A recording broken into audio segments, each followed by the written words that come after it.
Good morning dear students. आप सभी का इस एजुकेशनल यूट्यूब चैनल पर हार्दिक स्वागत है।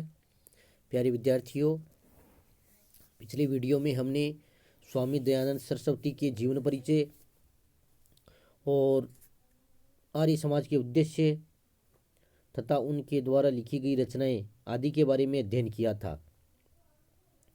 और आज हम धर्म और समाज सुधार के क्षेत्र में आर्य समाज के योगदान की चर्चा करेंगे।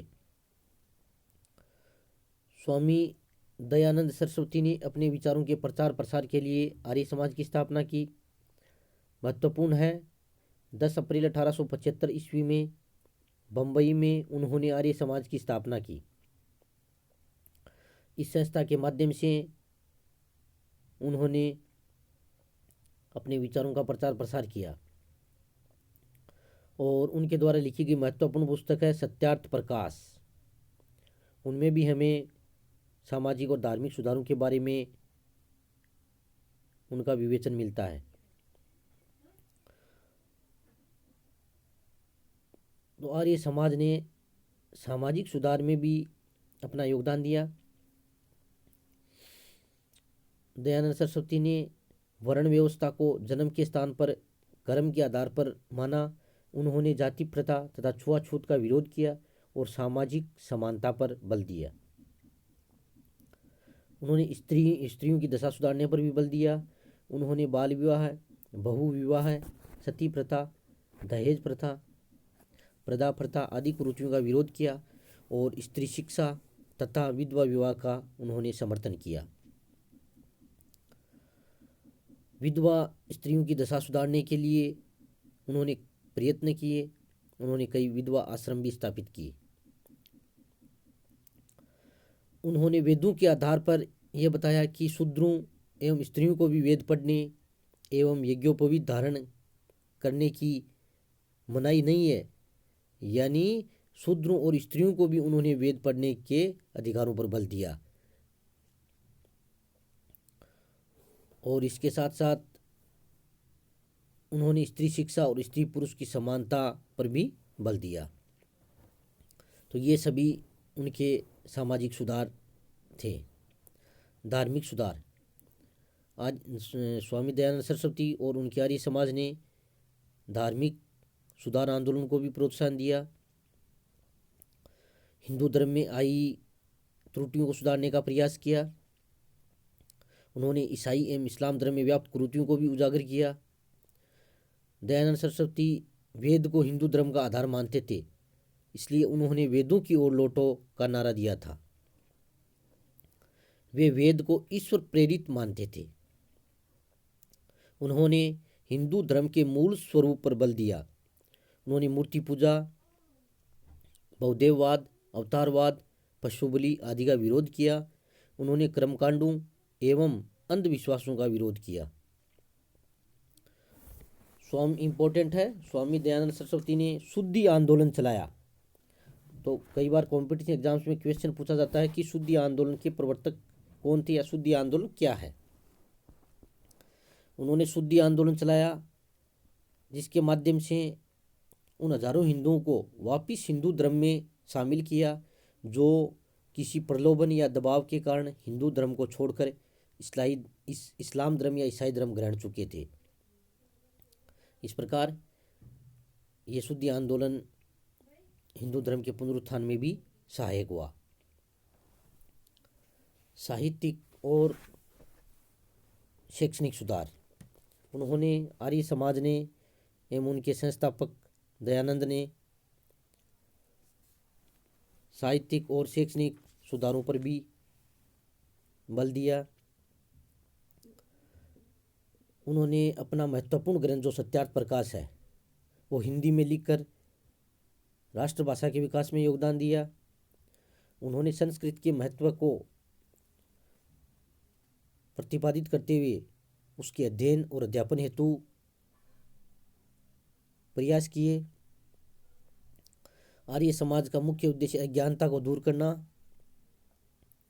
और ज्ञान का प्रसार करना था, इसलिए उन्होंने प्राचीन आश्रम व्यवस्था को पुनः स्थापित करने की आवश्यकता पर बल दिया और शिक्षा की प्राचीन गुरुकुल प्रणाली का भी समर्थन किया। इसके साथ साथ उन्होंने स्त्री शिक्षा के लिए भी महत्वपूर्ण प्रयास किए और ये भी कहा कि स्त्रियों को भी शिक्षा प्राप्त करने का अधिकार है, जिससे समाज की उन्नति हो सके। स्वामी दयानंद की मृत्यु के बाद में आर्य समाजियों में शिक्षा के मुद्दों के पर दो दल बन गए थे। एक दल के नेता लाला हंसराज थे, जो पाश्चात्य शिक्षा के समर्थक थे और यानी अंग्रेजी शिक्षा के, और उनके प्रयत्नों से स्थान स्थान पर स्कूल व कॉलेज स्थापित किए, जो आज भी DAV कॉलेज के नाम से चल रहे हैं। और दूसरे दल के नेता महात्मा मुंशीराम थे, जो भारत की प्राचीन शिक्षा पद्धति को पुनः प्रचलित करना चाहते थे। इसलिए दूसरे दल ने गुरुकुल संस्थाएं स्थापित की और इन संस्थाओं ने हिंदू धर्म और संस्कृति तथा आर्य समाज के सिद्धांतों का प्रचार प्रसार किया। तो इस प्रकार आर्य समाज का भारत के साहित्यिक और शैक्षणिक सुधारों में भी महत्वपूर्ण योगदान रहा है और राष्ट्रीयता में योगदान, भारतवासियों में राजनीतिक जागृति पैदा करने में भी आर्य समाज का महत्वपूर्ण रोल रहा है।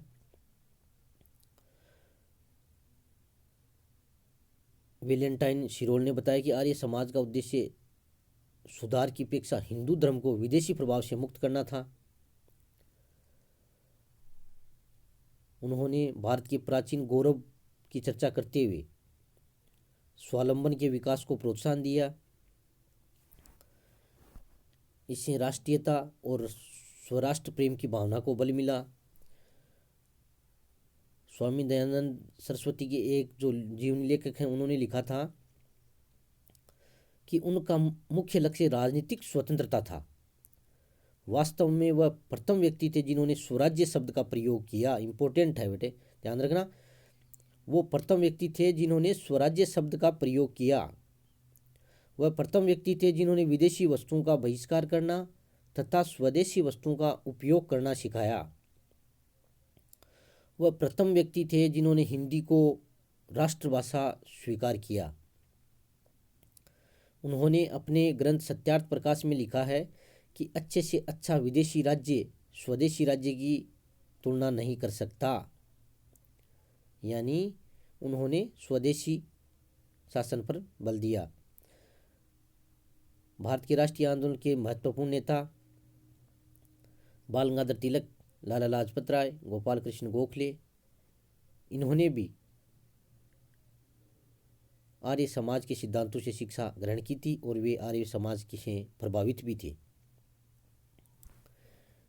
इस प्रकार स्वामी दयानंद सरस्वती और उनके आर्य समाज ने सामाजिक, धार्मिक, साहित्यिक और शैक्षणिक और राष्ट्रीयता में काफ़ी महत्वपूर्ण योगदान दिया, जिससे भारत ने अपने भारतीय गौरव और उनके विकास में, राष्ट्रीयता में इनका अमूल्य योगदान रहा है। प्रिय विद्यार्थियों, वीडियो को सुनते समय आपको नोटबुक और पेन भी साथ में रखना है और आप वीडियो को सुनते हुए उनके नोट्स भी बनाया करो, महत्वपूर्ण बिंदुओं को नोट किया करो, ताकि आपके परीक्षा में अच्छे अंक प्राप्त हो सकें। इसी के साथ साथ बहुत बहुत धन्यवाद।